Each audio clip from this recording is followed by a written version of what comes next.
Alors, l'instrument que j'ai dans les mains, donc ça s'appelle un corn bass. En fait, c'est un didgeridoo. It's a kind of didgeridoo pour les personnes qui ne connaîtraient pas le didgeridoo. Au départ, c'est simplement un tronc d'eucalyptus qui est mangé à l'intérieur par les termites. Et il y a 15 000 ans, à peu près, d'après les peintures rupestres qu'on a pu retrouver, il y a un aborigène, donc du coup le peuple premier d'Australie, qui a soufflé dans un tronc creux. Et du coup, on a pu entendre pour la première fois ce son-là.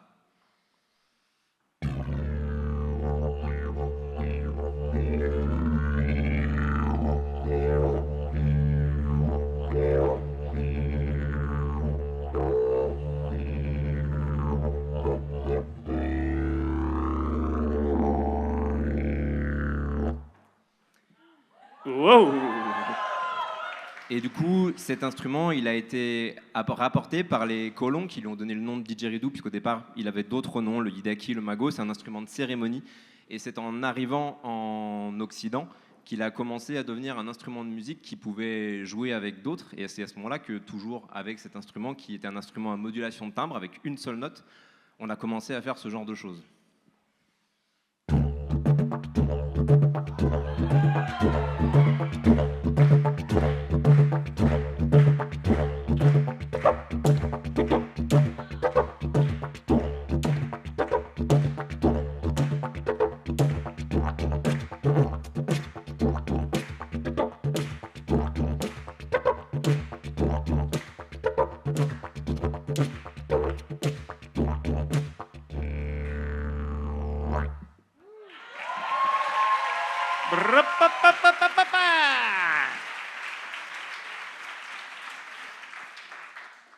Et il y avait un problème avec le didgeridoo, c'était qu'une seule note, c'est top, mais quand on joue avec d'autres musiciens, parfois c'est pénible, ils sont obligés de tourner autour de notre note, etc. Et du coup, c'est assez compliqué.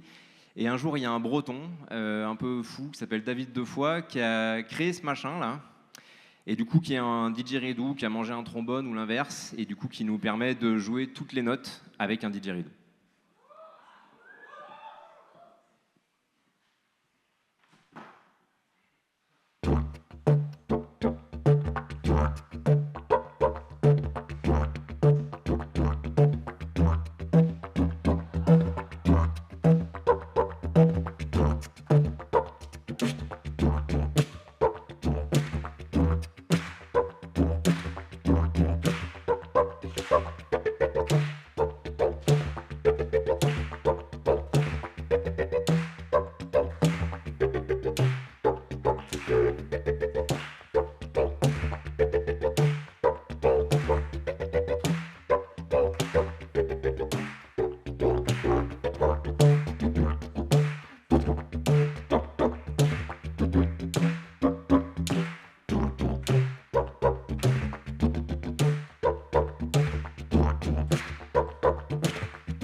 C'était Au Boréal et son corne basse. Hey!